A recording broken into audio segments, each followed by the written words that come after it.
So let's keep going. Some of the problems are much quicker, some of them are not. And this one, we have an interval again, so this is a long problem. And we're wondering when h has a negative rate of change. So a negative rate of change, that means the change in y is negative. So remember that our formula here, let me just write it down in general, average rate of change. It's the change in the y values divided by the change in the x values. So for this to be negative, the top is going to have to be negative, since the x values you can always define to be positive. And actually, in this case, we're dealing with t, so maybe I should be a little bit more careful and call this the change in t values here. So let's start with this first one. We know t is 1 and t is 4. We plug these in to figure out the y values. So h of 1 and h of 4. So h of 1, we'd get 4 squared, which is 16, plus 5, which is 21. And 4, we'd have 7 squared, which is 49, plus 5, which is 54. And you can see that as the x value, or as the t values increase, the function values increase. It goes from 21 to 55. And so if you were to plug this into the formula, you'd have 55 minus 21, if we called this t2 and this t1. And that would be over 4 minus 1. And so this would be 33 over 3, which is 11. So on average between these points, every time t increases by 1, the function increases by 11, which is positive. But we can tell by just looking at how the y values changed, how these function values changed. So you don't have to use the formula for every single question here. You just need to understand what you're looking for.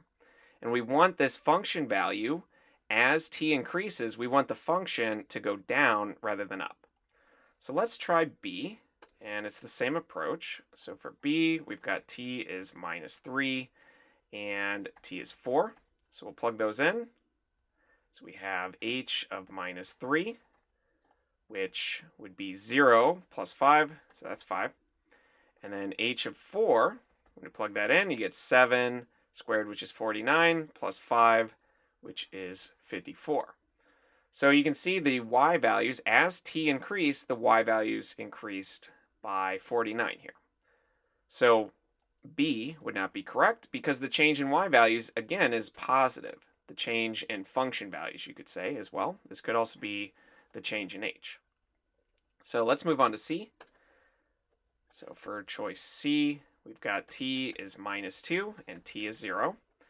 And we have h of minus 2, which would be 1 squared plus 5, that's 6. And we have h of 0, which would be 3 squared, which is 9, plus 5, which is 14.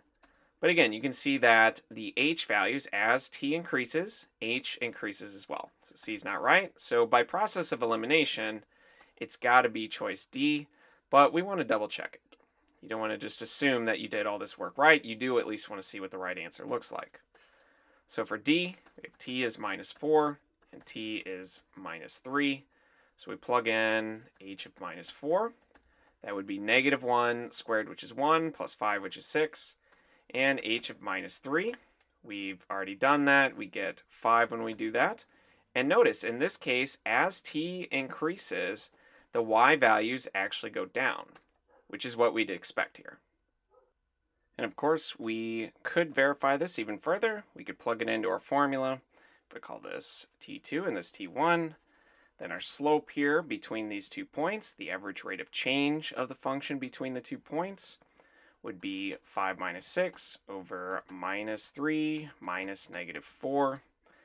And we get minus 1 over 1. And you can see our average rate of change in this case is a negative number. It's negative 1 here.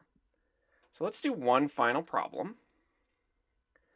And in this one, we have this parabola again, and we want the average rate of change over this interval. Now, if you're not familiar with interval notation, let's kind of review that very quickly.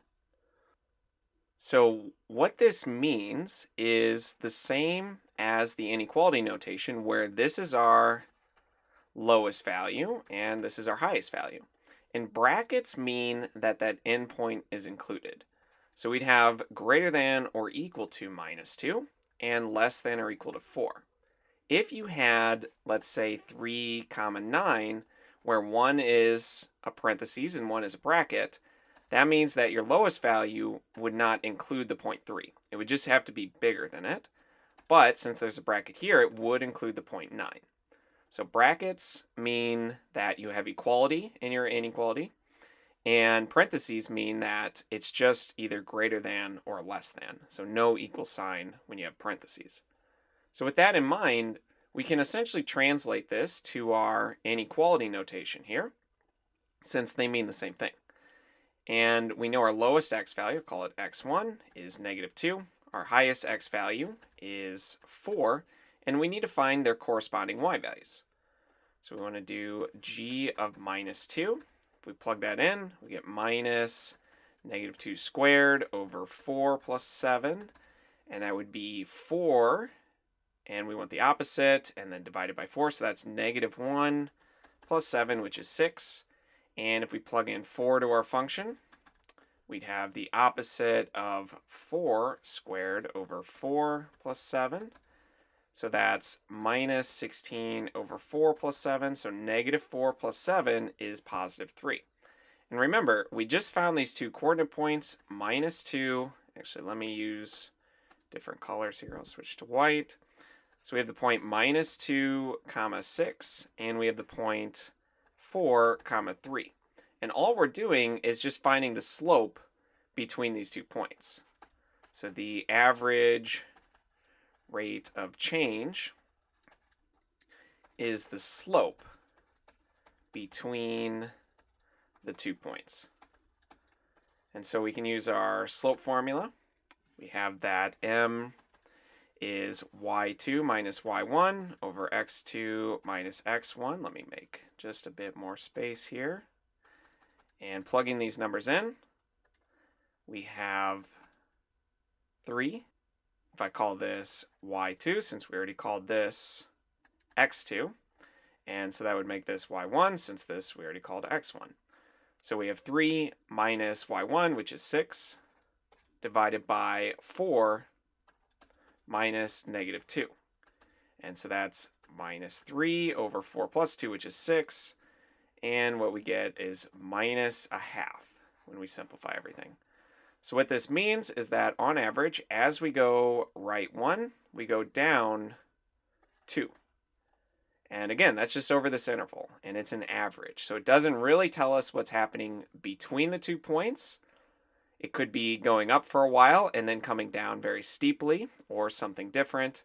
But it does tell us that if we just look at these endpoints, the average change of the function between them has this slope. It essentially goes over 1 and then down 2 on average.